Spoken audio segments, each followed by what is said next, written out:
This is Joseph Carpenter. Today is May 16th, 2024, and I am interviewing Lieutenant Colonel Benjamin Werner. This interview is taking place on the campus of the University of Texas at Arlington and is sponsored by the UTA History Department and is part of the Texas Veterans Project. Thank you for being here. Thank you for agreeing to be interviewed. Thanks, Joe. Happy to be here. Where are you from originally, and tell me a little bit about your growing up. I'm originally from a couple small towns in Wisconsin, but my dad enlisted in the Army when I was about 2 years old, stayed till I was about 10 years old, and then we moved back to Wisconsin, where he ended up finishing his nursing degree, and I went to high school. I see. Okay. Yeah. And how long was your dad in the Army? How long did he serve? He served for approximately 10 years, and he was petroleum, oil, and lubrication in the Army. I see. Yeah. What did he do after the Army?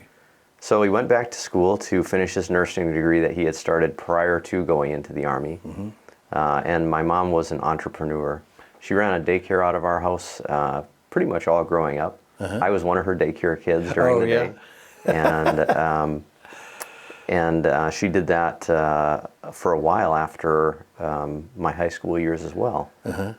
And so successfully ran her business for quite a long time. And what year did you graduate from high school? 2000. Okay, so same year you went in the Air Force. Correct. All right. Well, tell me a little bit about that. Tell me what was behind your decision in joining the Air Force.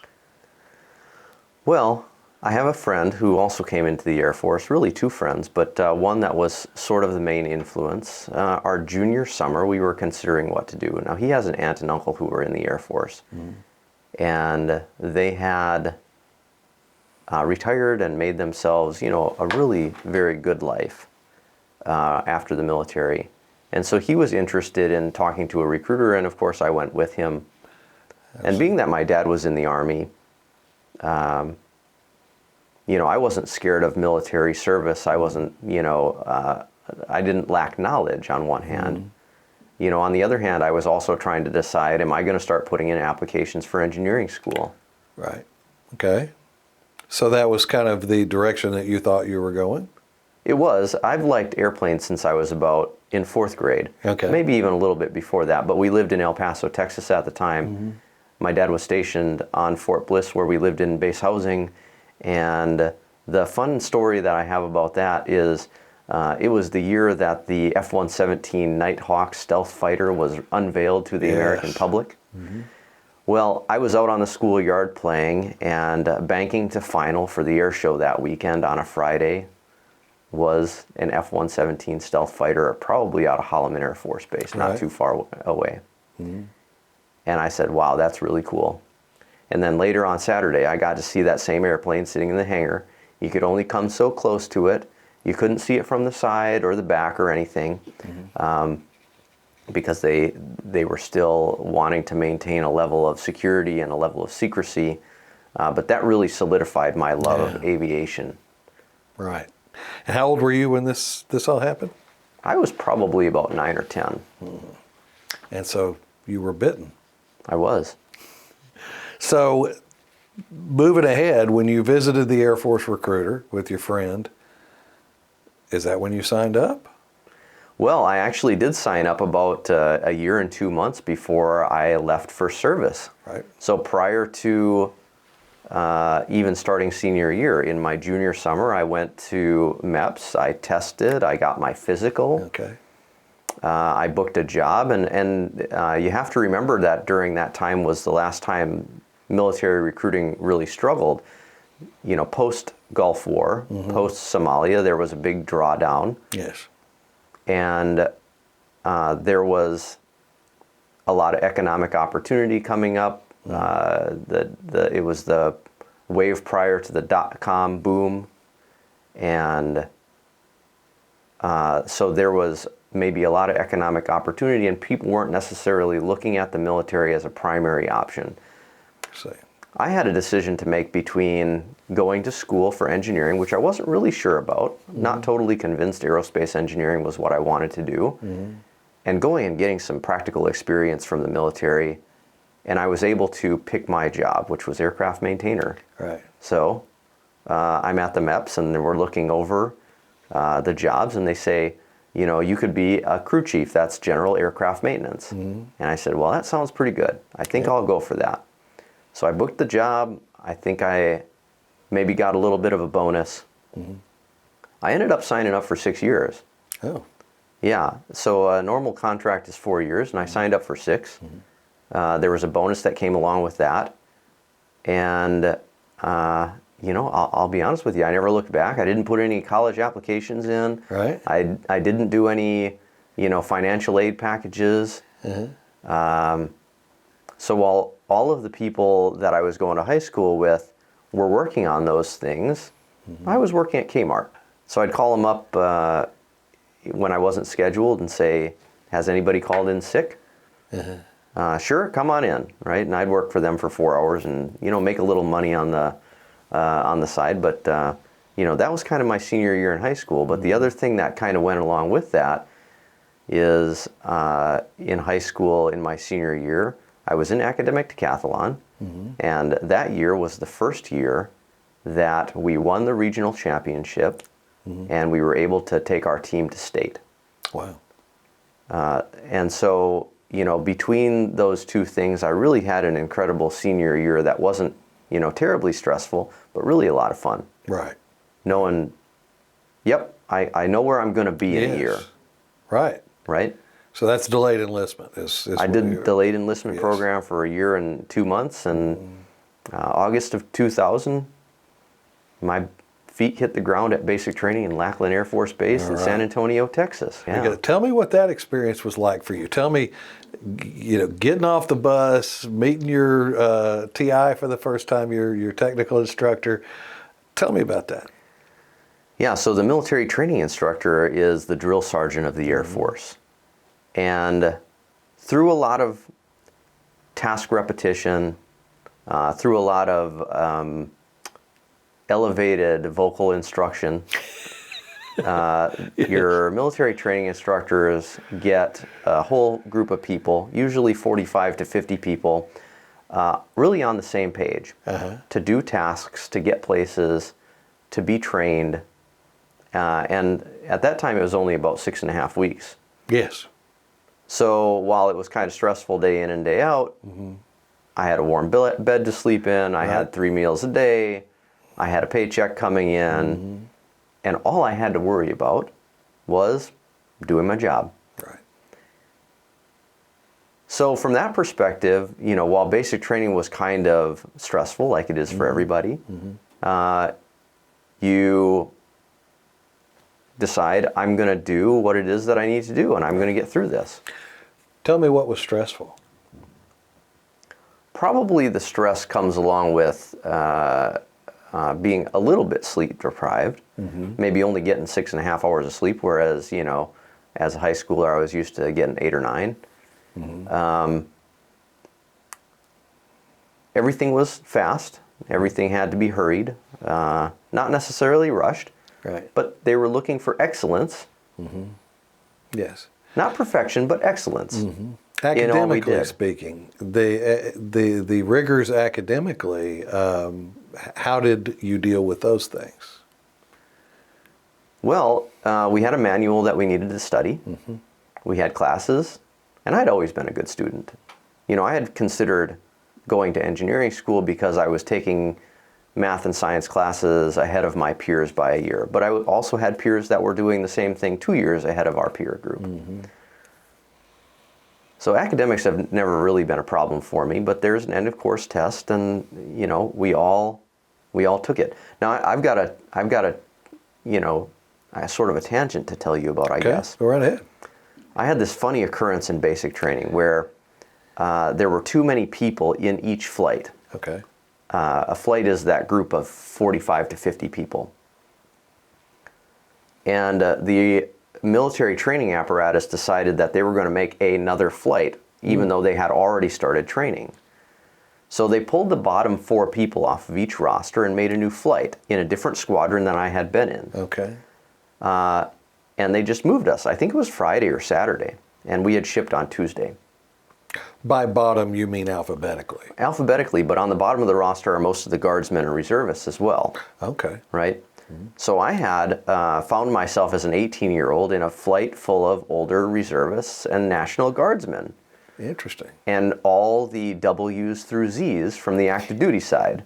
So it was kind of funny. We called ourselves the Stray Dogs. Right. But I found out later that my military training instructor, at the time Technical Sergeant Stephen Farrell, he was called the old man in the squadron. I found out later in my career because he was the one that everybody went to for advice on life. See. So they called him the old man. Okay. So I was trained by the old man. Okay. And I think that really allowed us to be more cohesive and deal with the sort of the academic side and the training side, and really kind of think our way through basic training as opposed to just constantly banging into a brick wall. Right. What were some of the other challenges you dealt with in basic training? I mean, had you been home? Had you been away from home before? Well, I wasn't too worried about being away from home, when I'm on vacation. Right. Going to visit my grandparents in Arizona. I'd, work a job, buy a ticket, and go and visit them for spring break when they were down there during the winter. Right. But yeah, I mean, I think everybody got homesick.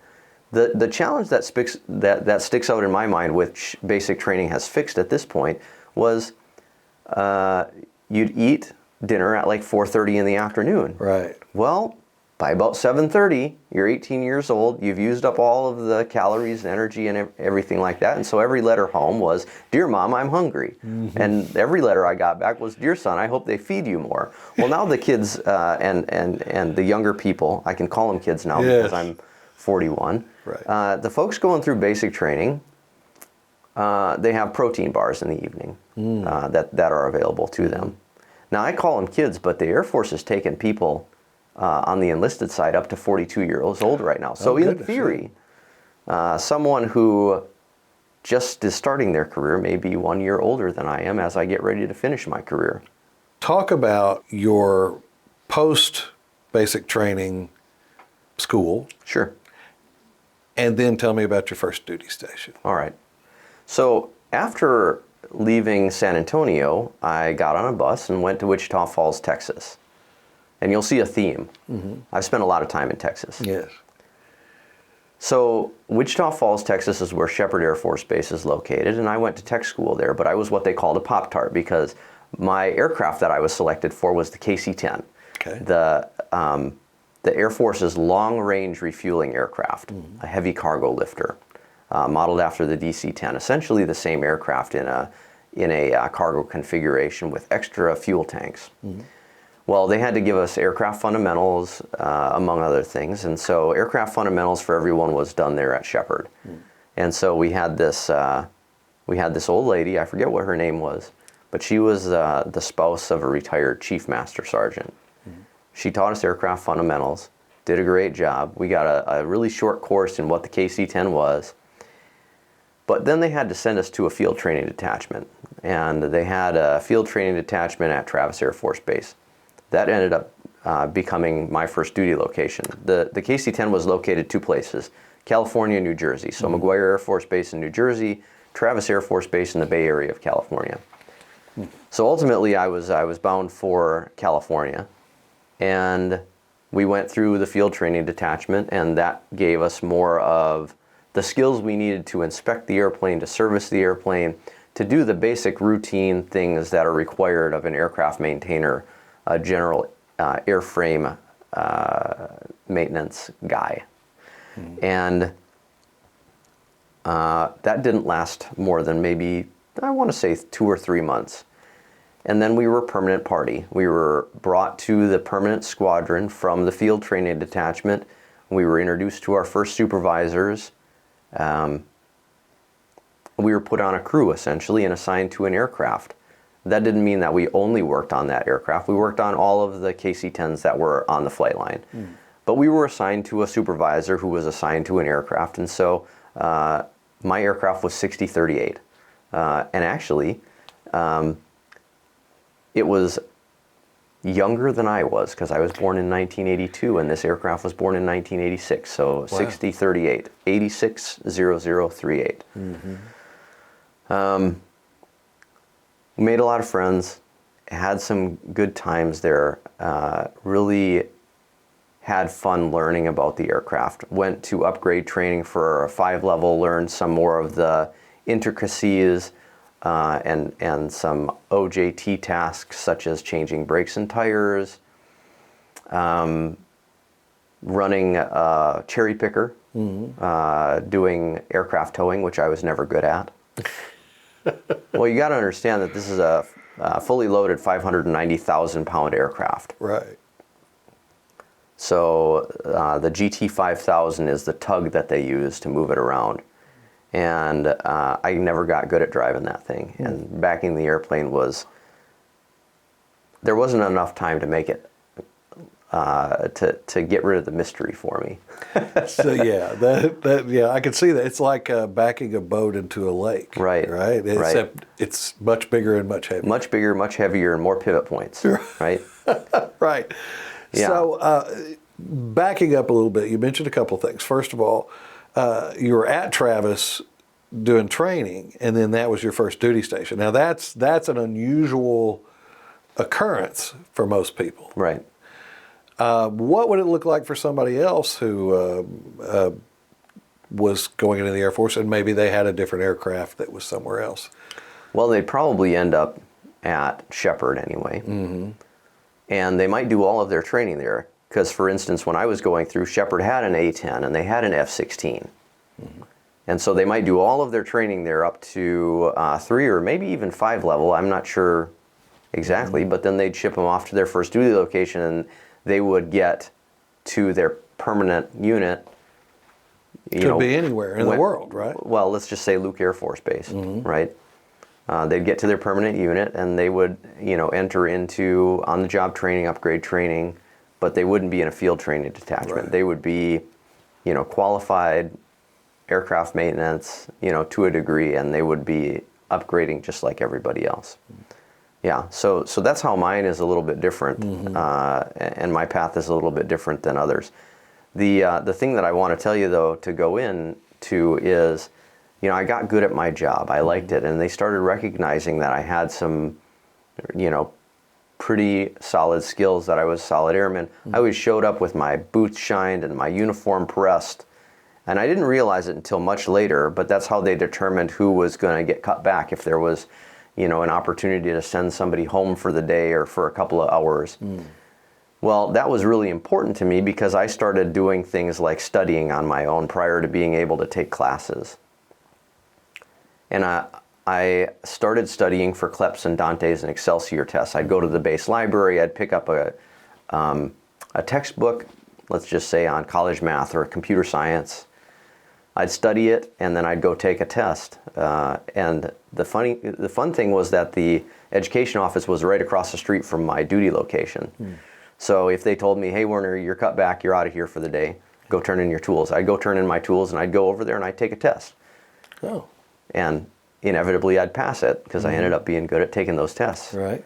And so doing that, I tested out of 48 credits for my undergraduate degree. Wow. Which is a whole lot. Well, co-located there in the education office is Embry-Riddle's Worldwide Campus office.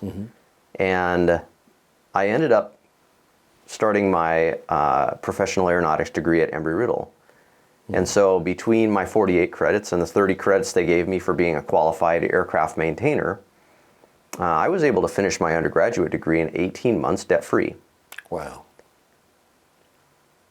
And on time. So I graduated in May of 2000, June of 2000 from high school. Right. I graduated with my undergraduate degree in May of 2004. So all those cats and dogs that went off to college graduated in May of 2004, 4 years later with their undergraduate's degree. Well, so did I. And you already had a career. And I already had a career, 4 years under my belt. So you were also mentioning level 3, level 5. Yeah. Explain that.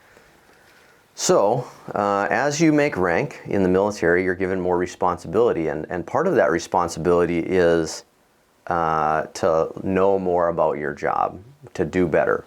For instance, when a person like me made senior airman below the zone, they may send them a little bit more quickly to training. to get a 5 level. And that would be some more of those sort of intricate tasks. Some of the heavier maintenance tasks, not just the routine stuff. And then if you were to make staff sergeant, they would send you to what's called 7-level school. That would be again at Shepherd. They send you TDY, you'd get your training, and you'd come back. And then when you were qualified 7-level, you'd be able to sign off on what's called a red X. So when a jet has a non-flyable condition, it has a red X in its forms. And so for instance, one of the red X's that an aircraft always gets is called panels and inlets. Before it flies, a 7-level has to go look over the aircraft and make sure all the panels and inlets are either closed or they don't have something stuffed in there. And so then you have the authority, you have the responsibility to take care of signing off those forms as the qualified 7-level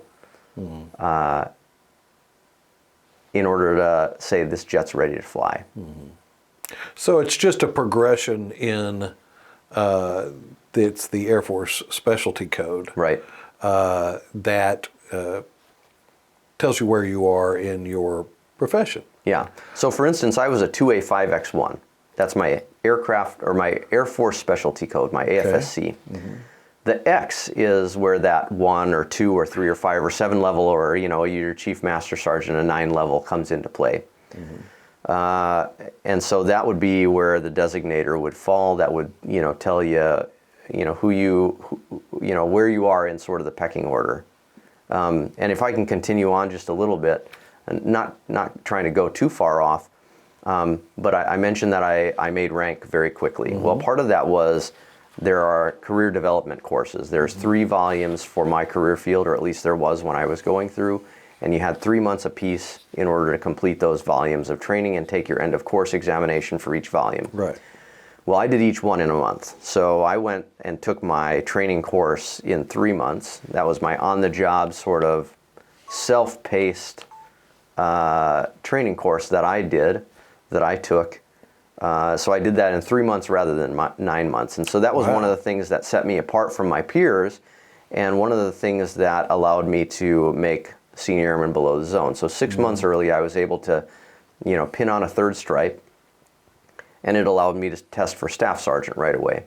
I tested for staff sergeant, and in the great staff sergeant giveaway of 2004, I made staff sergeant the first time. So in 2004 in May, I put on my 4th stripe as a staff sergeant, and I told you right around the same time I was graduating from college, Right. and I was putting in my officer training package, and it wasn't 3 months later, and I was told, you're going to officer training school in November.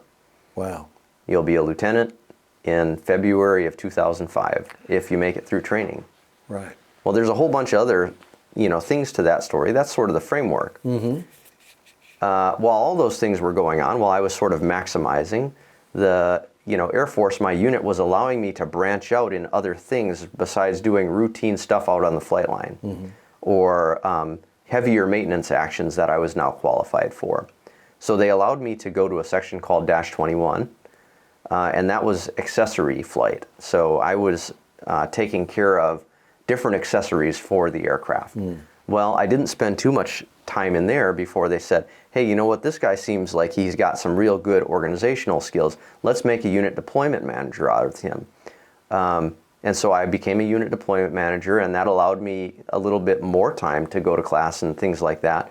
And about 6 months after becoming a unit deployment manager in my own unit, the group, which is the next echelon up, said, hey, we need a group deployment manager up here who's either a senior airman or a staff sergeant. And they polled around the group to the different squadrons, and they say, we got this guy, Ben Werner. We think he'd be good. I went and interviewed, and I got the job. Wow. So in a very short amount of time, I was able to progress up an echelon and through 2 different, areas of the Air Force that were sort of, one was inside my career field and one was kind of outside of my career field. So I feel very fortunate that I was able to do those things. But those are the opportunities that the Air Force affords you when you try to meet the opportunities with hard work. And so if you become, a person in the Air Force who is like a fuels guy or a security forces guy or gal. There are other things. You're not just going to be doing the same thing over and over and over. There may be some opportunities that come your way, and you just have to look for those opportunities and, show up. I want to back up just a minute. When you got out of training, when you finished your training at Shepherd, and then you went to training at Travis, you had your training, and then they put you in a unit. Did you feel prepared for the job at that time? I absolutely did. I've always felt set up for success in the Air Force, which I think is a paradigm that you don't necessarily find everywhere. Well, talk a little bit more about that, about being set up for success. What does that mean exactly? Well, to me, it means that the Air Force never put me in a position where I didn't have or wasn't given the prerequisite and necessary information, training, tools, guidance, and all the things that I needed in order to do my job. And so I just had to do my job. So it was really easy to show up at 7:30 in the morning with my boots shined and my uniform pressed, check out my tools, get on the truck, and do what the expediter told me to do, because I was ready, I was qualified. And I was enthusiastic about it because I just love airplanes. And so I got to do, I got to work on airplanes. Yeah. The interesting thing is getting to work on those airplanes. I got introduced to some, air crew, some pilots, some flight engineers, some boom operators. And I said, you know what, their jobs seem pretty cool. I think I might like to do that next. And so all that played into me putting in an application for officer training school. And I ended up getting picked up as a navigator, which I had no idea what that was. So I got picked up as a navigator. I said, "Ooh, I'm not sure that I want to do that. I don't know what it is." And the lady said, "Well, you can reapply in 6 months." And I said, "I don't think that I'm going to do that. I'll go to training. I'll have another opportunity to apply for pilot training later on." And I did, but I never did. I never did reapply for pilot training because I enjoyed being a navigator so much. The Air Force picked me for that job and said, he'd be good at this. And sure enough, I was. Right. So my best friend that I told you about earlier, he's now a chaplain in the Air Force. Yeah. He was a comm guy, communications. He did some stuff with computers. And I was talking with him about a month ago, and he said, it's pretty cool that you're doing what you're doing next. It seems like you've had 5 careers now in the Air Force. And then he started enumerating. You've done this, and you've done that, and you've done the other. And I'm sure we'll get into some of the other things that I've done besides being a navigator. But I really had a good time doing that as well. So, we're talking about really the next phase of my career.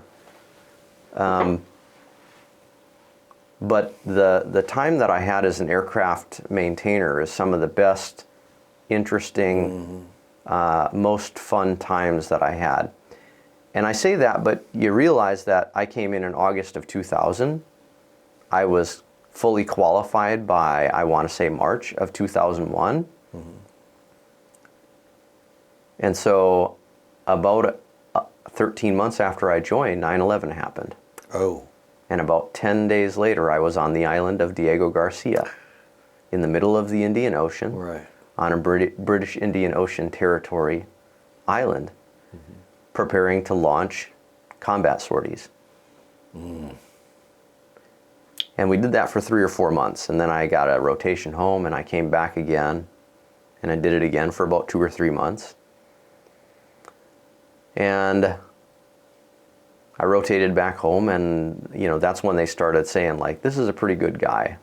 And they started giving me other opportunities within my career field. Were you married during this time? I was not married. Okay. Yeah. Okay. And so you're a 20-something-year-old airman, senior airman staff sergeant, and explain the difference between a deployment and a rotation.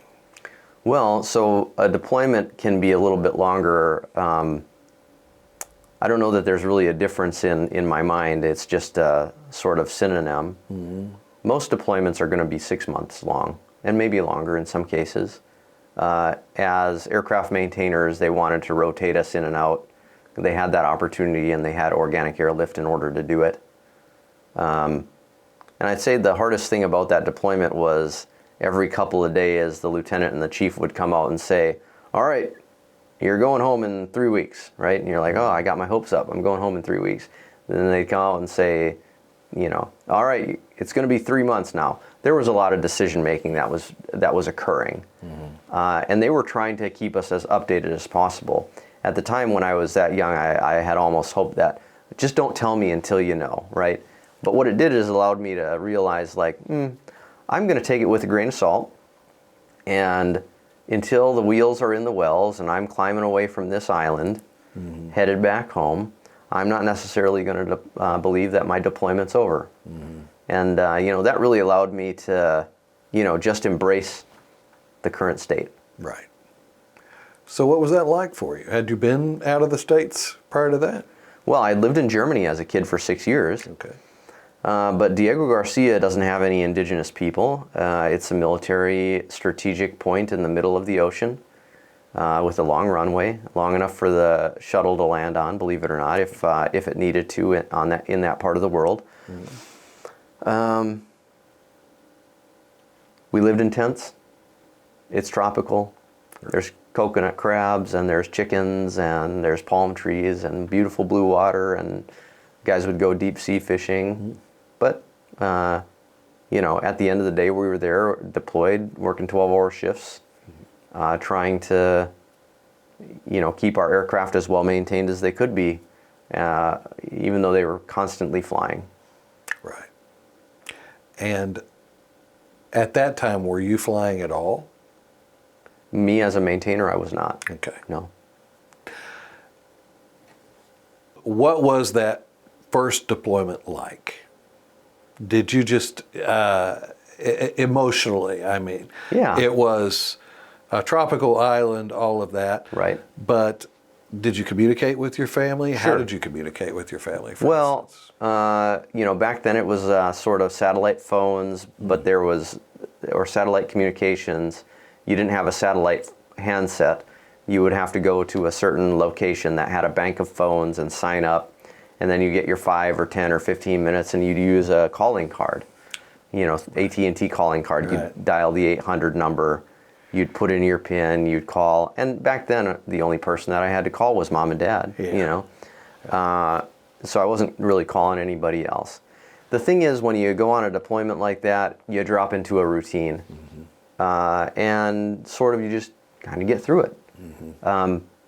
Was it difficult? No. Was it hot and sweaty? Yeah, it was hot and sweaty all the time. There were opportunities because there were other country nationals that the British would bring in, and they had different little places. The enlisted club, you could go and get a pretty good teriyaki burger with a slice of pineapple on it. But most of the time was spent working or sleeping. Yeah. So that's how you drop into a routine. Right. So moving forward a bit, when you went to the officer training course, what year was that, and what was that like for you? So in November of 2004, I went to Maxwell Air Force Base in Montgomery, Alabama, and we started officer training school, which is basic officer training. For me, it was 12 weeks. It was a mishmash of airman leadership school and basic training together, which for me was kind of annoying. Officer training school was actually more difficult than basic training because of that annoyance. Nothing against my counterparts, but half of my flight were civilians off the street without any military experience. Right. And I still have some of those folks that I keep up with, right? But at the time, under that stress, under that curriculum, the folks that were straight off the street and learning how to put the uniform on and stay in step when you're marching, for me was kind of the main sticking point for officer training school. Other than that, nothing too difficult. The funny thing is, in the middle of officer training school, because we went there in November, they let us go home for 2 weeks. Oh. Well, it's Christmas time, right? AETC takes off 2 weeks, and OTS does too, believe it or not. So strangely enough, in the middle of officers' basic training, up we all went for 2 weeks to wherever it was that we wanted to go. Wow. And then came back. And nobody failed officer training school, as I recall. But that's just one of those interesting things that happens, every year, I guess, from time to time. Now, maybe they've figured out how to schedule it so that that doesn't happen, but I would imagine that it does happen sometimes. So that was one of those funny things that kind of broke up the training, because before we went on Christmas break, our upperclassmen, they graduated, and when we got back from Christmas break, we received a lower class as upperclassmen. So there were two parts of that OTS experience, and they were just happened to be broken up by 2 weeks. So when you got out of officer training school, what did you do then? Did you go to training to be a navigator? Yeah, so, another theme, Texas theme. I drove from Maxwell over to San Antonio, and I went to Randolph Air Force Base on the northeast side of San Antonio, and that was where navigator training was. I spent 16 months there. I lived on base in the dormitories. My golf game was better than it's ever been. I was in probably the best shape of my life. Navigator training was fun, interesting. We got to learn about electronic warfare and radars and air navigation. We got to make friends with each other, of course. We had 3 German guys in our class and 3 Navy officers in our class. So it was this very, sort of fun environment, enjoyable, just a good opportunity, very positive. The instructors were very positive, very supportive. Again, I felt I felt that we were being set up for success. Yeah. How difficult was it for you? For me, it wasn't very difficult at all. I actually went back to my sort of high school sleeping routine. I got 9 hours of sleep every night when I was in base, or when I was in navigator training. Wow. And I think actually that's what played into me becoming a distinguished graduate out of navigator training. So I was in the top 10%. I was number 2. I got to pick my aircraft out of navigator training. There were some folks that stayed up pretty late trying to study, trying to drill it in. Because I had always been good at math and there was a lot of practical math involved in navigator training, it really came kind of natural to me to do the math, check the work, make the decision and go with it. Altitudes, headings, airspeeds, timing problems, lead turns, or, timing trombones, as they call them, in order to shave off time. All of it really kind of made sense to me. It's all based on speeds and stopwatches. There's a funny quote from my favorite movie. My favorite movie is The Hunt for the Red October. Oh, yeah. And in there, the ship's navigator, it's a submarine. He says, "Give me a map and a stopwatch, and I'll navigate the Alps in a plane with no windows." Wow. And so that's the type of thing that you can do as a navigator. Funny thing is, the aircraft that I chose, the navigator's position, has no window. What was the aircraft that you chose? So I chose the Joint Stars, which is a C2, so command and control and surveillance aircraft. And after navigator training, I was stationed at Robins Air Force Base in Warner Robins, Georgia. Why did you choose that aircraft? Well, I really liked the mission. But I got convinced that I really liked the mission by this particular instructor. Bo Rice was the guy's name. He was the next flight commander in the next flight over. So I was in, I want to say, I flight, and he was probably H or F or G or something like that. And it's a much smaller community, and I got to understand what it was about and talk to him, and I said, you know what, I think that's what I want to do. And I ended up loving the mission. I ended up liking how the aircraft flew from the navigator's position. Didn't like the location all that much. Not too much. Right. Not a bad location, but there are other locations that are definitely better than, well, from my opinion, the heart of Georgia. One has preferences with regard to where they're stationed. But an Air Force base in general is not a bad place to be, Well, that's almost true. anywhere. So what were the challenges that you had at Warner Robins that made it less desirable for you, maybe? You know, I can't pinpoint one thing. Maybe it was proximity. Warner Robins is in a pretty rural location. And I'm from rural Wisconsin. And that's not exactly kind of what I was looking for. I got used to San Antonio, probably, is what Right. happened. I got used to being in a little bit of a bigger city. And I think that change was just enough to make me go, you know, I'm not too fond of this location. Did you feel prepared coming out of navigator school for the job that you were about to do? Well, of course, they will give you instruction on that particular airplane. And yes, I felt very well prepared. I went through what they call initial qualification training on the Joint Stars. The E8C is what it's designated. And there again, I was a distinguished graduate from my class, top 10%. What was that first mission like for you? Well, I liked the mission because we were doing overwatch for troops on the field. There was some guys in the back called air battle managers and air surveillance technicians using various sensors to do procedural control of aircraft, and also to say, hey guys, we see something over here. You guys on the ground, you know, infantrymen or you Marines, we see something going on over here. You either need to check it out or you need to get out of there, right? And so part of the surveillance mission was flying these orbits and really providing some overwatch for the folks that were on the ground. And so I did, I think, 4 deployments to Qatar, to Al Udeid Air Base there, and those were each 2 or 3 month deployments as well. Yeah. In what period of time are you talking about?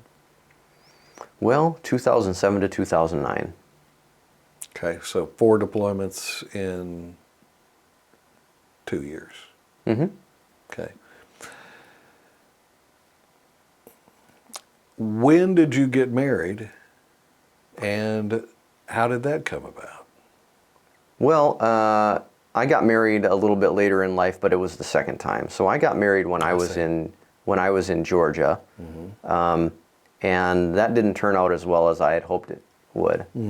But I did everything that I possibly could in order to help, you know, my ex-spouse, and it ended up not working out. And so that was at Warner Robins. And then in Pensacola, and then in Omaha, Nebraska after that. So for, you know, the better part of 3 assignments. Okay. And when did you transition to the RC-135? Well, that was actually later. I spent 3.5 years in Georgia. Okay. And then an opportunity to be an instructor navigator on the T1 came up in Pensacola, Florida. Okay. And I said, well, I don't know if I'm qualified. I haven't been here that long. And they said, well, we got to fill it. And nobody else has got the time that they need to do it. And we don't have any other volunteers. Would you like it? I said, absolutely. Yeah, let's do it. I'd love to go back and be an instructor. And I did. I got to fly the T1 actually by hand. Oh, wow. Right, as an instructor combat systems officer, they would put you with an instructor pilot in the front left seat, and you'd be in the front right seat. And part of your qualification was doing visual low levels and then flying maneuvers in what they call a military operations area. So at about 14,000 feet, we were doing various hands-on maneuvers. And so as a navigator, I never thought I'd actually get to touch the controls of an actual Air Force jet, but I did. Yes. And I got to fly it, and I had a good time. I liked doing it. I am glad, you know, that I have all of the experience that I have had. And some guys would say like, okay, now you're getting out of the military, you're going to go be a pilot? And I'm like, nope, I've had my time. I can't be a navigator in the civilian world. There's not an equivalent. But I'm not interested in being a pilot, even if I had been a pilot in the military. That part of my life is done. So I've gotten to do two main things that were dreams of mine. I got to work on airplanes, fix airplanes, be around airplanes, and I got to fly them. And I got to be a navigator. I got to program flight management systems and tell pilots where to go and do missions, right? Right. And so those two things that I did that are sort of the main things that I did in my career are really fulfilling, but they really set me up for the last part of my career. So you asked about the RC-135. That came after Pensacola. So 3.5 years after coming to Pensacola, I think that was in maybe 2009, 2010. In May of 2013, I rolled up to a house that I rented in Omaha, Nebraska, and unloaded our stuff. And got to initial qualification training in the reconnaissance aircraft called the Rivet Joint, which is designated the RC-135V/W. And I did a couple of deployments with the RC-135. Liked the location, Omaha, Nebraska, a little bit bigger of a city, not so rural. But the mission was not as enjoyable for me personally as the Joint Stars mission. I see. Now, RC-135 does reconnaissance, intelligence, surveillance. But it wasn't the same. I had a nostalgia for the way that the Joint Stars flew and was, and the people that were involved in Joint Stars. And because I was coming late to the RC-135 as a senior captain, I was a little bit of a misfit. And that's okay. I see. Because guess who was the director of operations of the squadron that I got to? Who was that? Bo Rice. Very good, yeah. In fact, he called me up when I was packing up my stuff in Pensacola, Florida, and he goes, "Ben, you're coming to my squadron." I was like, fantastic. Yes. This is going to be wonderful. Yes. And he was able to keep me on track. And he's also, he was one of my instructors, so he was also a navigator. So Bo Rice has been one of those folks that I've kind of followed around a little bit. You know, became a mentor. Him and Jason Scott is also a mentor, and he was also one of the instructors at the Navigator Training Schoolhouse. And I'll tell you more about Jason a little bit when we get further on down the road. All right. You bring up a good point, though, and that is in the Air Force, you had said it offline, and that is it's a small Air Force. Yeah, it is a small Air Force. In fact, about a week and a half ago, I got an email from a guy. He didn't even know he was emailing me because I got the email indirectly. He's an instructor now at Randolph. He's got a student who needs to be casual for a little while in my area of responsibility. And so he was reaching out to say, like, hey, can we send you this lieutenant for 6 months to do casual duty until her next training comes up? And I said, Philip, it's me. How are you doing? And he goes, oh my gosh, good, sir. I'm great, actually. Wow, what a small Air Force. Right, but those are some of the joys of military service, right? Yes. Meeting people, making friends, and then running into them throughout your career. Sometimes randomly, in most cases. Right. Right? Right. Why did you move from your previous aircraft to the RC-135? Location. So you had an opportunity to go to a different base? I did. I asked for a different opportunity. Okay. You know, I wasn't sure about the longevity of the J-Stars, and actually they've just divested it. I wasn't sure that I wanted to go back to Warner Robins, Georgia. And so I was looking for a different field. I see. And so you said that the aircraft was not the same. Yeah. Not as maybe as comfortable. maybe what you user were? friendly as a Okay. navigator. So in Joint Stars, I had a flight engineer. Oh, I see. Okay. My position was actually in the midsection of the aircraft. And then in the rivet joint, the RC-135, I sat where the flight engineer would sit, and I had all these dials and gauges and all this extra stuff, and no flight engineer. I see. And it was just a different level of flying, a different aircraft altogether. Similar in ways, right? Both Boeing 707 type aircraft, but very, very different handling characteristics, very different expectations of various crew members, different mission sets. But the funny thing ultimately is when we got on station, we'd pretty much fly the same orbit. Oh, really? Yeah, So that makes your job a little bit easier. And I guess so. Yeah. okay.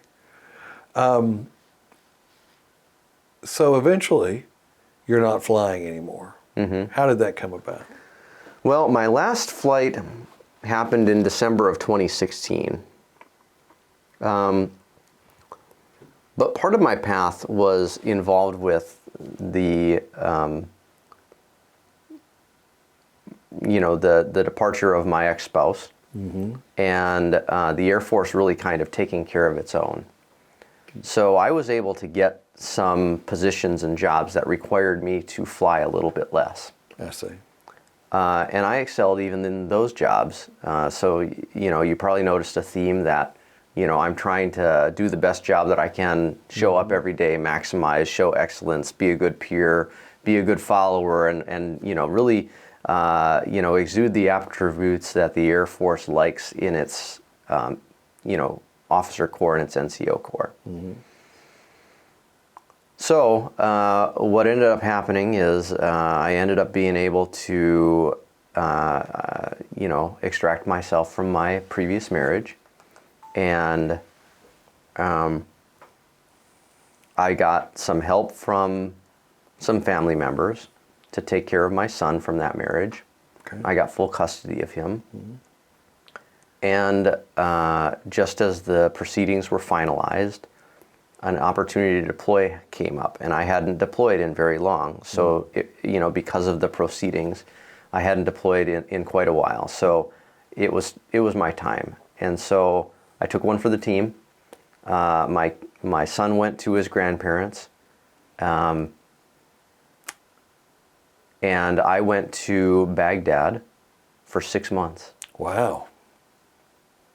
And I knew that I needed to do what's called a short tour, which is a year-long, overseas deployment, which you can get by going somewhere for 365 days approximately. Well, I was a Joint Air Component Coordination element to the Joint Forces Land Component Command. So I was a major. I was liaising. I was sitting in meetings. I was connective tissue to the Combined Air Operations Center. I worked for a one-star. Great time. I wrote a paper while I was there. It's classified. But it was a really good and formative experience. And then it also gave me the opportunity to take an interview with my boss's boss. So the two-star that was down in Kuwait, the Air Force was not going to supply him with a executive officer. Oh. And so he was coming through on a pre-battlefield circulation. So before he actually got into the seat, he was coming through to visit all the places. And I got an opportunity to sit with him for about 20 minutes and talk to him about who I was and what my story was and why I was willing to stick around for another 6 months to get my short tour in to be his executive officer. He hired me. Wow. So I spent 6 months in Baghdad and 6 months in Kuwait. And he was the deputy commander for the CJTF, that's the Combined Joint Task Force for Operation Inherent Resolve. And so those are the folks that were doing by, with, and through conventional and soft missions in Iraq and Syria. This is in 2017. So all year 2017, I'm deployed. I come back from my deployment back to Omaha, Nebraska. I get my son into school.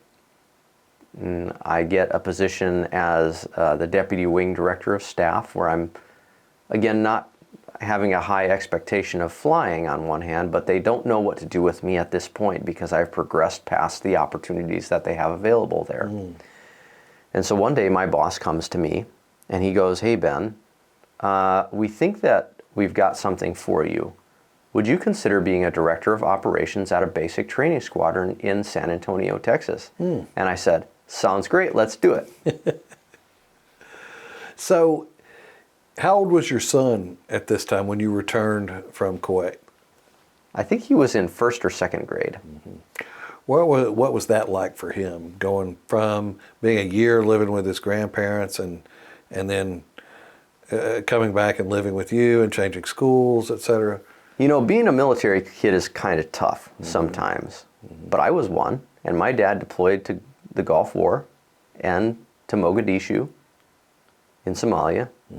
And so I know what it's like to be a military kid. I know what it's like to not have my parent. I know what it's like to, you know, be displaced sometimes. I know what it's like to make new friends.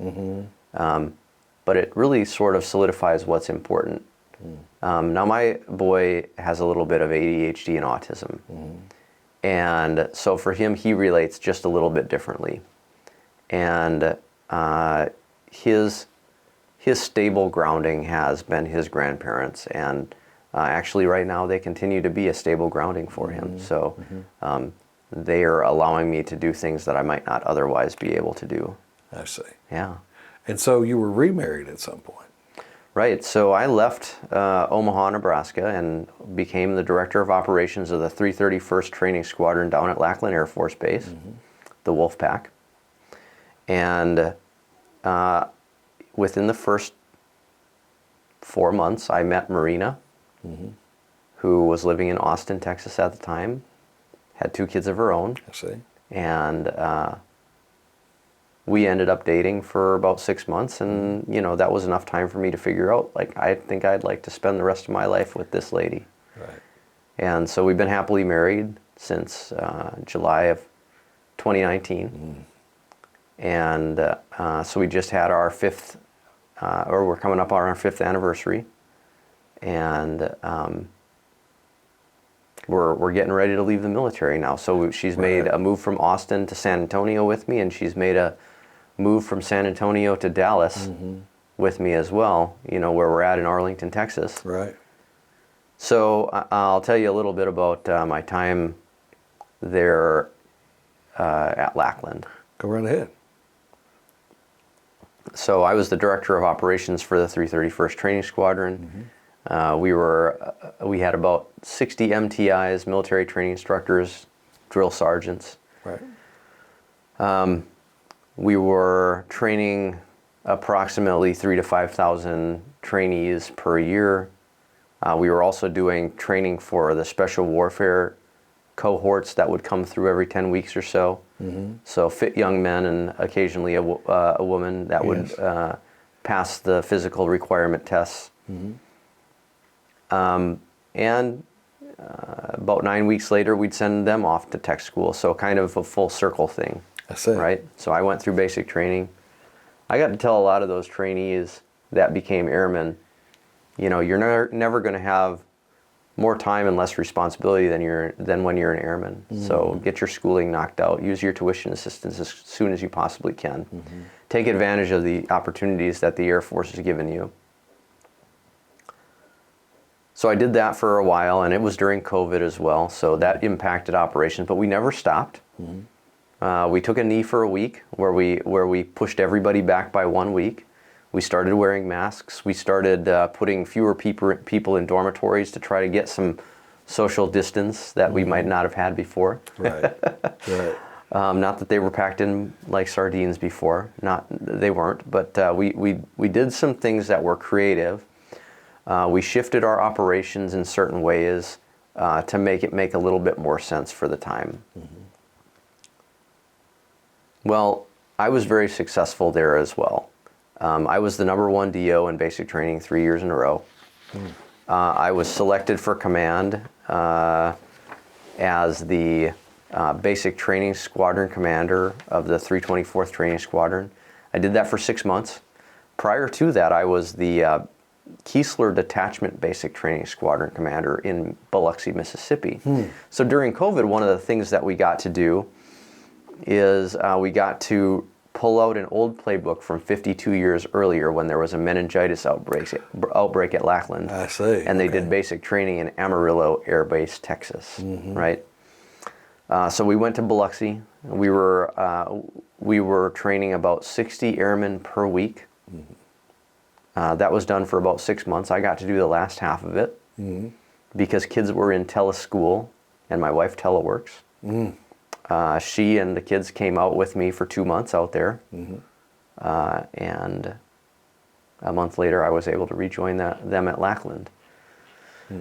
After I was done with my 6 months at the 324th Training Squadron, I became the 37th Training Wing Inspector General. So if you haven't noticed a theme about, excellence, notice the other theme about the other opportunities that the Air Force will give a person outside of their career field that have nothing to do with being a navigator or an aircraft maintainer.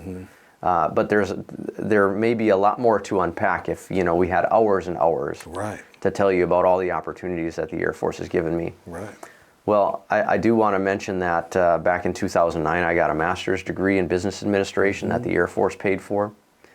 And while I was in the Inspector General, I got selected for recruiting Squadron Command here in Arlington, Texas. All right. So in March of 2022, we moved up to Arlington. I took command of the 344th Recruiting Squadron, and we became the #1 recruiting squadron in all of Air Force recruiting service in fiscal year 2023. Wow. So I'm finishing my career in the Air Force on a very high note. Well, let me interject here. This is not the ideal recruitment time. Yes. It's been, there have been some challenges, and so you're being able to recruit and become the #1 recruiting squadron. You had to go the extra mile. Well, I had a lot of NCOs that had to go the extra mile as well, and they all did a marvelous job. Each applicant that makes it across the line counts. They found them, they sold them, they told them, they convinced them, they worked their business. I believe as best as everyone could. They wanted the best for each other. They were helpful to each other. They maintained a culture of, sort of togetherness and helpfulness for each other. Yes. And so they really maximized in the year. They set goals that were higher than the goals that were given to them. Individual and flight goals that were higher. And a lot of times they surpassed even those goals. So they've really done a marvelous job. I couldn't be more proud of the folks that are a part of this era of the 344th Recruiting Squadron. And I wish them luck in the future. It really takes a lot of fundamentals to be done well. A lot of planning. And a lot of grinding too. And that's something that they've got a lot of grit. They do. They've developed that grit. They've remained resilient. I'm very, very proud of them. And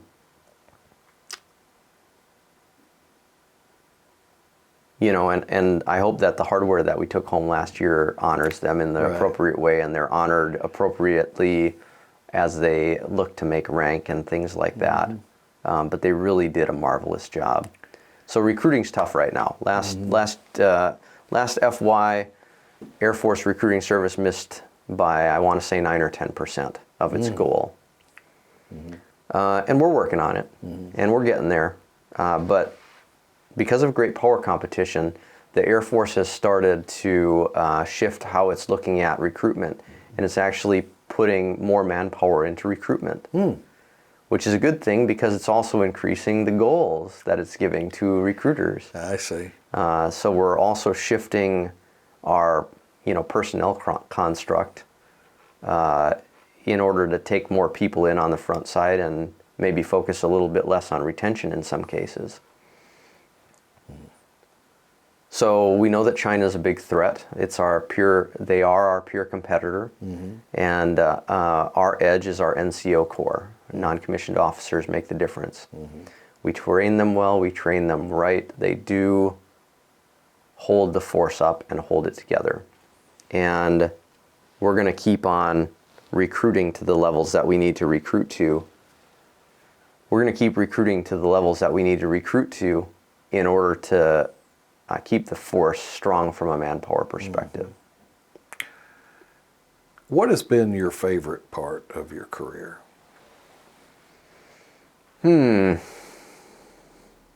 There's nothing like basic training when you're not the basic trainee. I was hoping there was a caveat there. One of my favorite things to do when I was a director of operations and commander in basic training was actually when we'd have 20 flights and 10 of them needed to go to the theater all the way across the campus. Well, they were all going to march. We weren't going to bus them. Right? Right. So besides the MTIs and the instructor supervisors, I'd grab my chief and my first sergeant and my DO and I'd say, let's go. And so we'd go march the yard singing Jodies. Occasionally the chief would take over a flight and march him around as well. We'd get him there. We were all hot, we were all sweaty, but we got him there and we did it all together. Right. And there's something to taking 500 people and moving them rapidly in an organized fashion from one place to another. Yes. What has been the lowest point of your career for you? Wow. That's a good question. The thing is, I'd say that's not an easy question to answer because you don't think so much about and you don't dwell so much on the low points. The military kind of has a little bit of an image problem. What I mean by that is the veteran community has a little bit of an image problem. I suspect that maybe a lot of young people and their parents think that a lot of veterans are afflicted with PTSD or alcoholism, that there's a huge homeless problem and there's a suicide problem. Yes. And those are the problems that get highlighted, but I don't think that they're problems that are really too far above and beyond. And maybe they're even less because of all the resiliency training that we get. Maybe they're less than general population. I could be wrong. 84% of veterans say that they would join the military again. That's from a 2017 RAND survey. You can look it up, you can Google it. And if that doesn't sort of speak volumes that, 8 out of 10 people are going to tell you you're making a good choice joining the military. Is that across all services? Yeah, that was across all services. That wasn't just the Air Force. So the low points, yeah, there's some. You get homesick. You have a spouse that Yes. Yeah, fair enough. has her issues. Sure. You're a single parent sometimes. And these are from my stories. Yes. But you're surrounded by people that are experiencing life and military careers in similar ways. And there are a lot of support agencies out there. There's chaplains, there's family advocacy, there's Airman Family Readiness Center, there's military family life counselors. So there's really a lot of support services that come with military service. I'm trying to think about low points. I've been very fortunate in my career. I haven't lost any close friends. As far as I know, I've never been shot at. Right. Uh,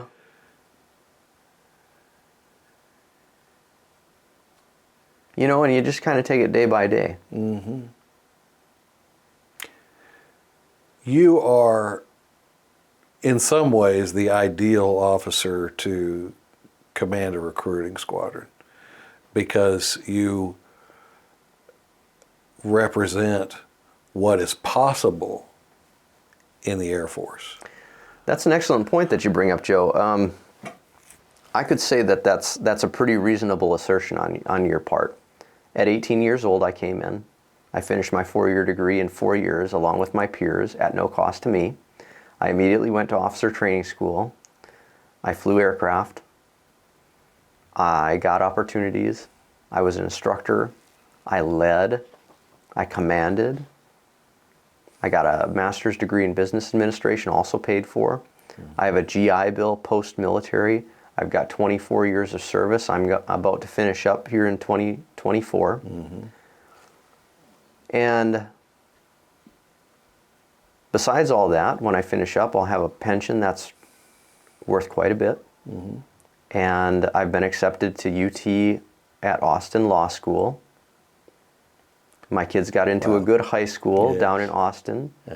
We're putting an application in for a rental house down there and selling up here in Arlington. My wife, again, has a good career. Our bank accounts are very stable. Our retirement savings is solid. Between the GI Bill and the pension, it's going to pay 100% of my tuition because it's a state school. It's going to give me about $20,000 in housing allowance. So between my pension and my GI Bill, I expect to, going to school, make about $90,000 next year. Wow. Well, they've gone to a blended retirement system. That doesn't mean no pension. It means a different type of pension. It means a combination of a pension and a 401k. I see. And I don't know how that would look different now. I haven't run the numbers for myself. But that pension is going to be adjusted for inflation throughout my life. Okay. And that's pretty significant after 24 years of service. Right. People joke and they call it the delayed compensation program. And, military service has so many more intangible benefits. But I tell people at the end of the day, at the end of your career, you're going to be Mr. or Mrs. again. You're going to take the uniform off. And 4, 5, 6 years from now, your service isn't going to matter too much. You might wear a hat. You might wear a pin, and people might say, thanks for your service. But it's sort of the, people that you served with along the way that really have the place in your heart. It's the pride in the job that you did and the outcomes and results that you obtained. And, then there's those tangible benefits that go along with it. I recognize that my MBA from 2009, which was very vocational, is 15 years old and not highly relevant right now. And so that was one of the reasons why I figured, you know what, I'm not just going to try to get any old job. I'm not ready to be put out in pasture. I'm 41 years old. My life is not half over yet. Right. My buddy was pointing out to me that I've basically gotten 5 careers while I've been in the Air Force. Right. But they've all culminated in this, and now I have the opportunity to actually go to school full time, and pursue something else, pursue something significant. And people said, well, what kind of law do you want to study? Well, about 90% of people don't seem to know what kind of law they want to study when they go into law school. The first year of law school is the same for everybody. But I could, I kept on talking about that theme. Like I kept on ending up back in Texas. I've lived in El Paso. I've lived in San Antonio really kind of 3 times. I've lived in Dallas. My wife's from Austin. We've traveled all around. I've hiked Big Bend. I've hiked Guadalupe Peak. I've been to Cato Lake State Park. I've floated the Guadalupe. I've been to Palo Duro Canyon. I've been all over this great state. And so I could really see using a law degree, and I know it's not a prerequisite, but I could see using a law degree to either become a state representative, a U.S. representative for the state of Texas, or a senator, or potentially, be in the judiciary branch of government or on the federal bench. I could also see being an attorney in government, Yes. or for big business, or for big law. And so I'm really gonna, try to treat law school like a 9 to 5. But the fact that the tuition is paid for and there's a stipend that goes along with it from the GI Bill, and there's my pension, really allows me to embrace this as the primary thing. Not to Yes. mention you can get a summer job. So I'll do that during law school as well. Hopefully Right. working for a big law firm. Right. Hopefully they will compensate, pretty well, which they seem to. And I'm looking forward to all the opportunities that I have coming my way after the Air Force. I'm going to keep being the same person that puts service first, tries to be as excellent as I can be, doing the best that I can each day, not just for my country and my service, but for my family, for my state, because we take an oath. It's to support and defend the Constitution of the United States. Right. And I think you carry that with you. And I'm interested to see what God has for me, what the future holds, and what opportunities are going to come my way. So looking back on your career, choose a day that something happened, anything, positive or negative. Tell me about that day. In January of let me start over. In January of 2002, I was told, you're going TDY, Ben. That's temporary duty. You and these 2 other crew chiefs are going to take this jet over to Andrews Air Force Base, and then you're going to go take some folks somewhere. I'm like, oh, okay, take some folks somewhere. I wonder what that means. Right. Well, Andrews is in Maryland. And it's where they keep Air Force One, and it's right near the nation's capital. Right. So we get the airplane ready to go. We fly over to Andrews. We spend the night, and we're getting the jet ready to go the next day. And on to my plane walks Joe Lieberman and John McCain. Really? The Senate Armed Services Committee with all their cronies. I shouldn't say cronies. The Senate Armed Services Committee with all of their staffers come on board my aircraft. We are in Afghanistan. We're not in Iraq yet. And we're going to take them to Turkey. And so we fly over to Turkey. We land in Ankara, the capital. And they're on a diplomatic mission. I don't know what it is they did or what they were doing, but the worst snowstorm in 40 years had hit that night when we landed. Really? And so while we were only planning on spending 4 or 5, maybe 6 hours on the ground in Ankara, well, we had to spend all night. So imagine I'm a 18-year-old or 19-year-old, I guess maybe 20-year-old. I'm from Wisconsin, so the weather at that time didn't bother me as much. Right. I got an aircraft that's being snowed on. I mean, piles of snow. Wow. Well, those senators and their aides, they've got to be put up somewhere, right? So I do what I got to do in order to get my jet ready to, survive a cold night. We button it up, we get going, and we get on the transport, and we end up at the Double Tower Sheraton in downtown Ankara. My hotel room has marble floors and a bidet. Right. In the morning when I wake up, the breakfast buffet is $22. So imagine in 2002, $22. But it's all of the best stuff you've ever seen in your life on this breakfast buffet. Wow. They had honeycomb sitting on a block next to baguettes and pastries and anything that you could want. Wow. Very luxurious for a 20-year-old. Something you'd never get to do most of the time unless you had, grown up with that. Right.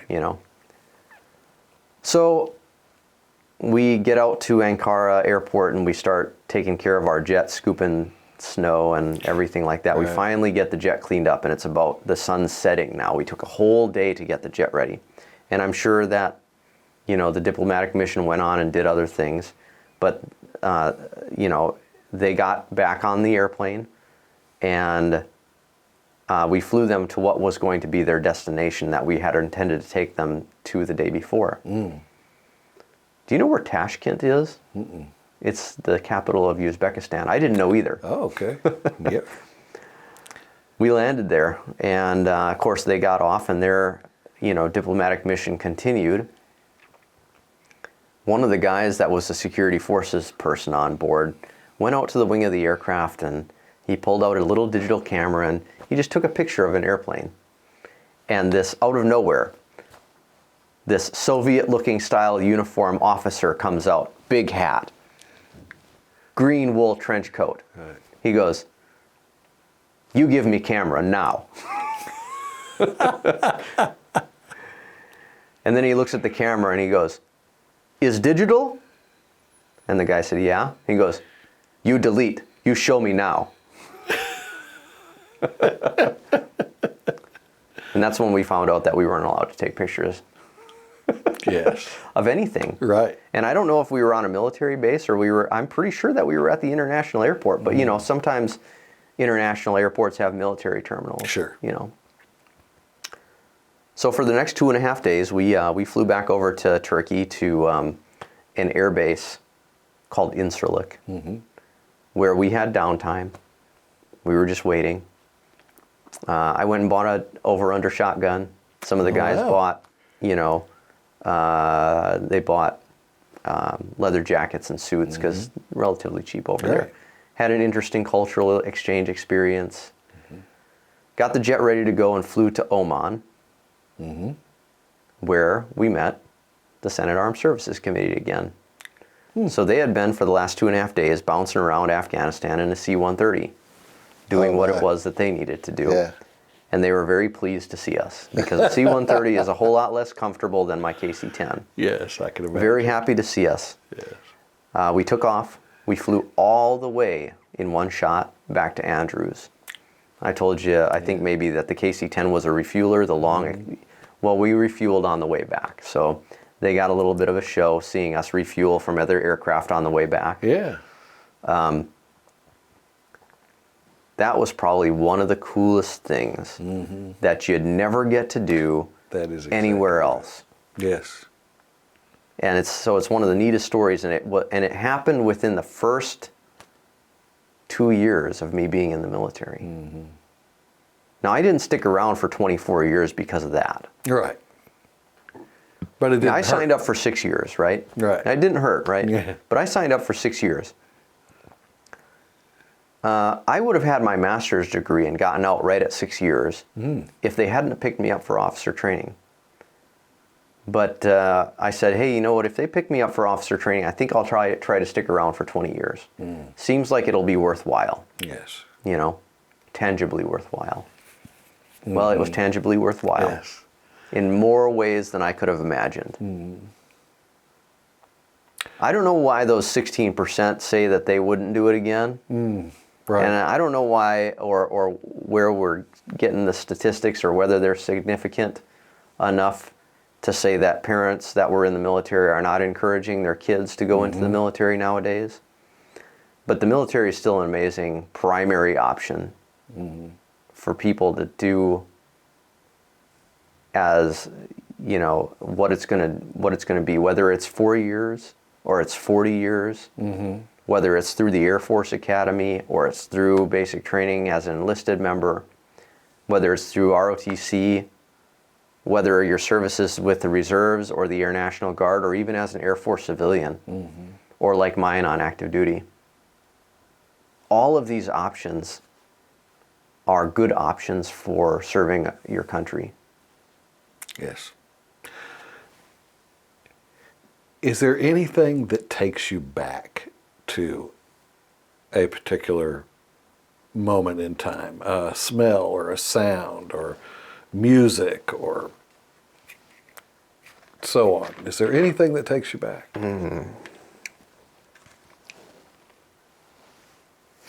You ever gone to an aviation museum and you walk onto an old jet that they've got there?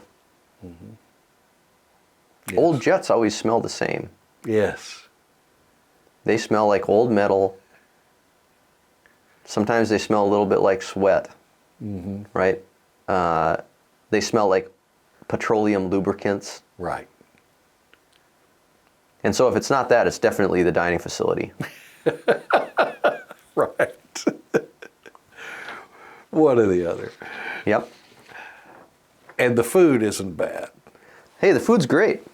I don't know what anybody has to say, bad about the food. Right. So I've always been fed well in the military, and sometimes you get fed a little bit too well, right? Yes. But there's opportunities to work out. Right. So, from your career, throughout your career, who have you kept in contact with? Well, Bo Rice was one of them. Yes. I mentioned him earlier. Yes. He just retired and moved back to San Antonio. He was the vice wing commander at Robbins, at the Air Control Wing, for the Joint Stars. Another was Jason Scott. So Colonel Jason You Scott. mentioned him. These are both colonels, now retired colonels. Jason Scott was an instructor at Randolph when I was a student. He was my director of operations in the Operations Support Squadron in Pensacola. He went from there to be a director of operations at basic training, which is what I ended up doing. Right. He was a recruiting squadron commander. Interesting. Then he was a recruiting group commander. And then he was the deputy commander of Air Force Recruiting Service. I see. So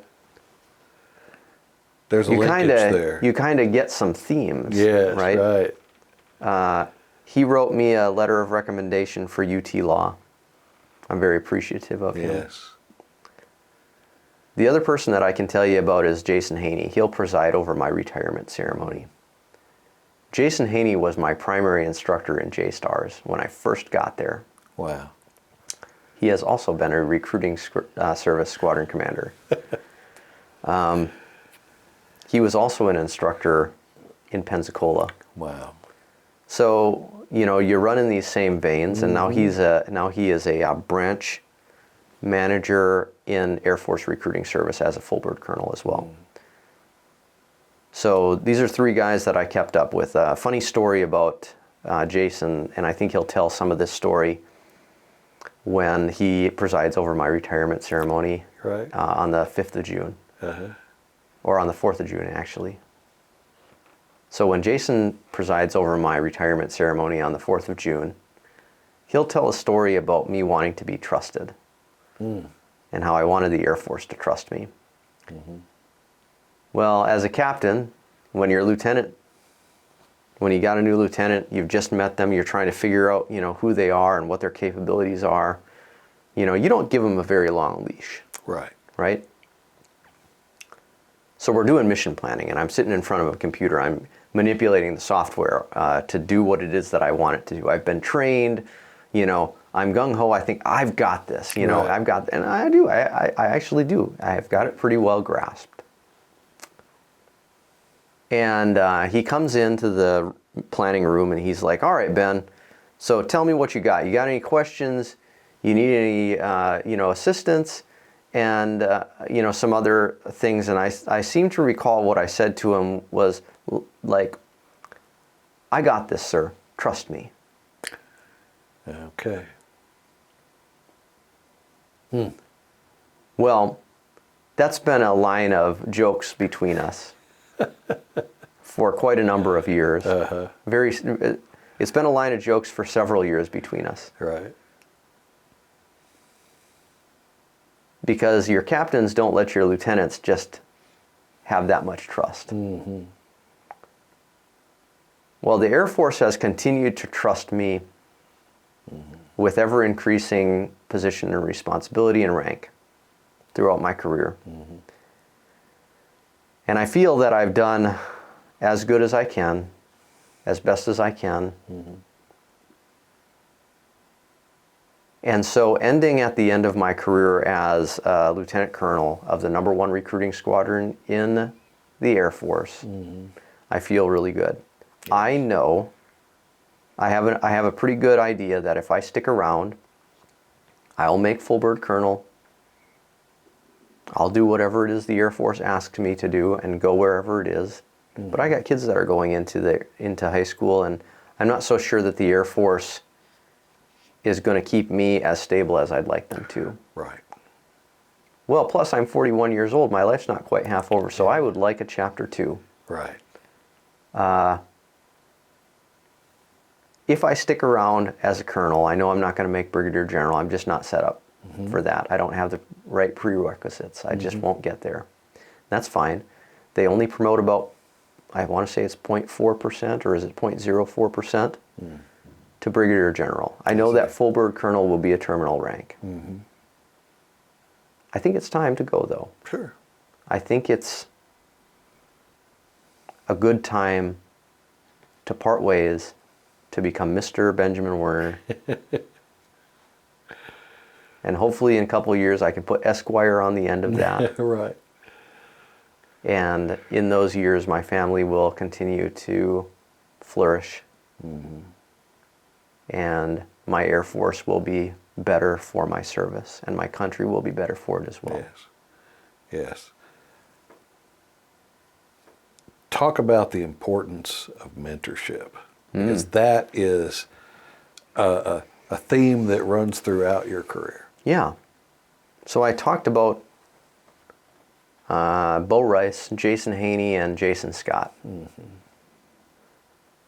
know, every year or so I'd call Bo Rice up and I'd say, hey, here's what I'm thinking.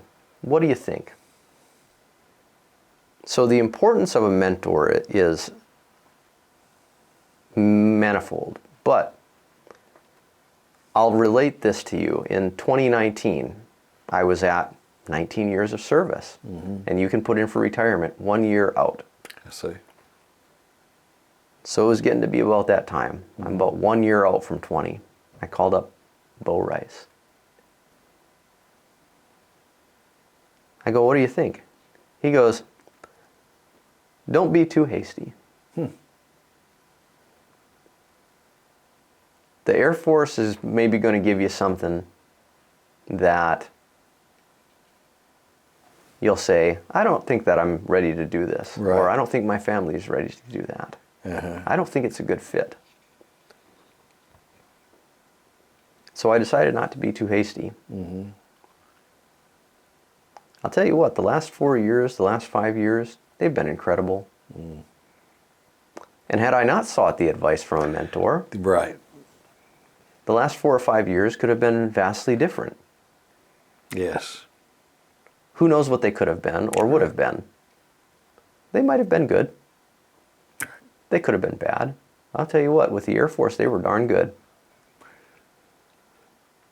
I think I know the answer to this, but I'm going to ask the question anyway. Would you do it all over again? I absolutely would. And I'd do it the way I did it too. Would you? I would. Would you change anything? On the personal side of things, maybe. Yes. Yeah? Yes.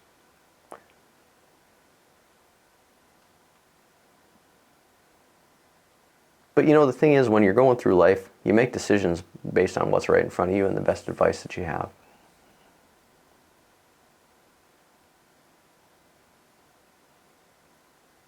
You know, you should always wake up every day and try to do the best that you can for that day. You know, some days your best is going to be 60%. I think that's reasonable. But if you can look at yourself in the mirror at the end of the day and say, I did the best I could today, for today, you're going to be a much more resilient person. Yes. The other thing that you need to think about is, have I given myself dragons of proper magnitude according to how I look at myself? I could say that yes. Yes. I've given myself challenges that in various ways I've tackled, but I can also say that my faith has made me stronger along the way, and in turn my faith has strengthened. And I don't mean that just in the spiritual sense, I mean that in my faith in the system, my faith in the Air Force, Yes.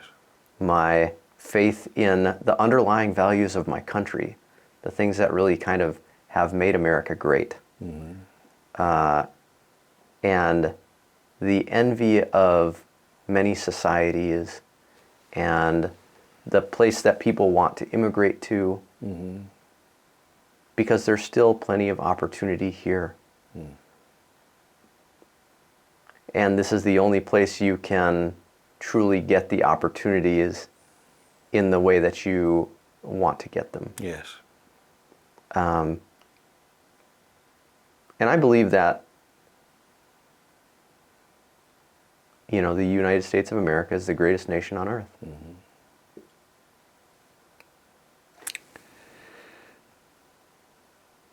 I've got two more questions for you. The first one is, what impact has the service had on your life? Well, I don't know anything different. So it's everything. Well, it's not everything. Some people get wrapped up in the job. Sure. They identify with what it is that they're doing too much. Okay. I've never over-identified with what I'm doing.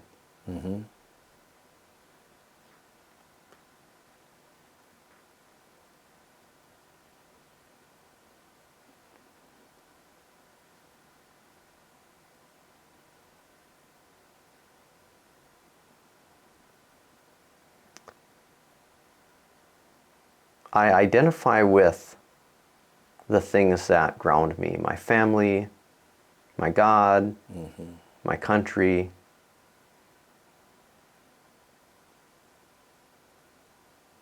But you can't over-identify with this thing because it doesn't last forever.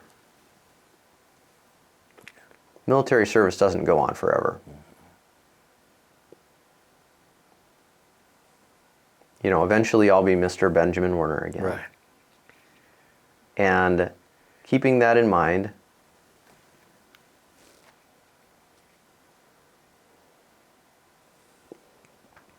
Mr. Benjamin Werner looks like a good person to be. Very good.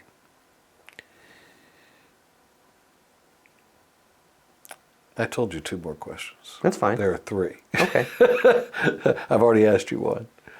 What advice do you have for young people joining the service right now? What would you tell them? Show up every day looking good, desiring to learn, desiring to be better than you were yesterday, desiring to be fit mentally, spiritually, physically. Show up. Do small things as well as you can. Get in habits and routines that are good, positive, beneficial.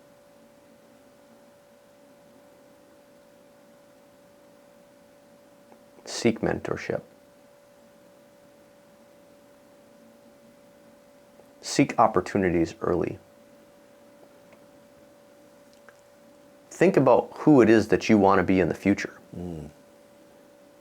And write it down.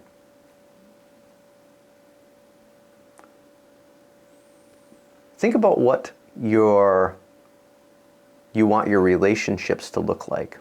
The ones that are the most important to you.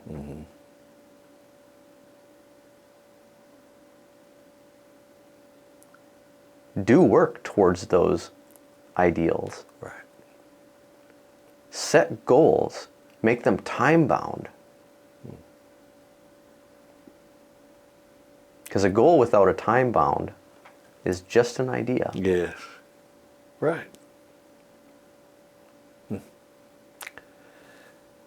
So is there anything you'd like to add that we haven't talked about? I'm going to ramble a little bit. Go right ahead. At 14 years old, my parents didn't make a whole lot of money. But I was kind of ambitious. And so I had been working paper routes, but there were some businesses nearby our house. And my parents had taught me how to wash dishes. I've been, washing dishes, but I was like, I'm going to get somebody to pay me for some of the things that I know how to do. Small things.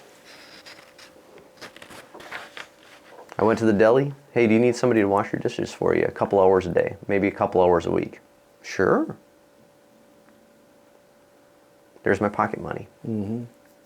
From 14 years, there was a 2-year gap, or there was a 2-week gap in between being done with my job at Kmart and joining the military. Since 14, I've had a job. I've had work.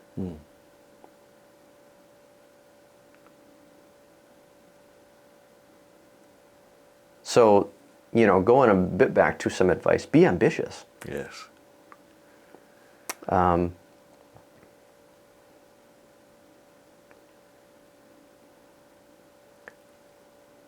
It's okay to follow your dreams.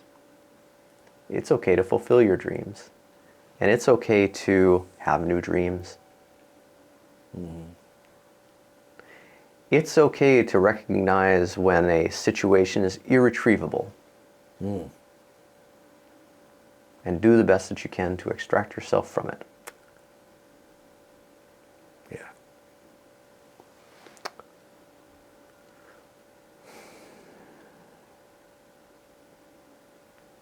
Ask for help, right? You should ask for help along the way.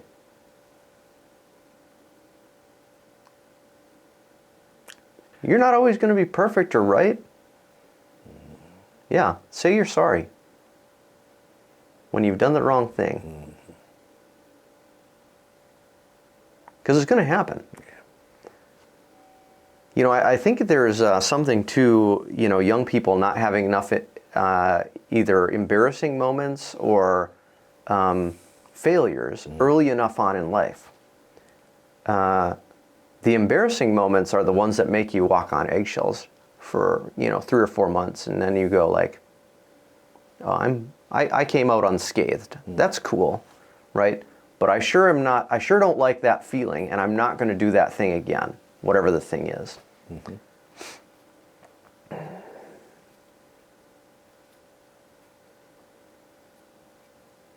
Say I'm sorry.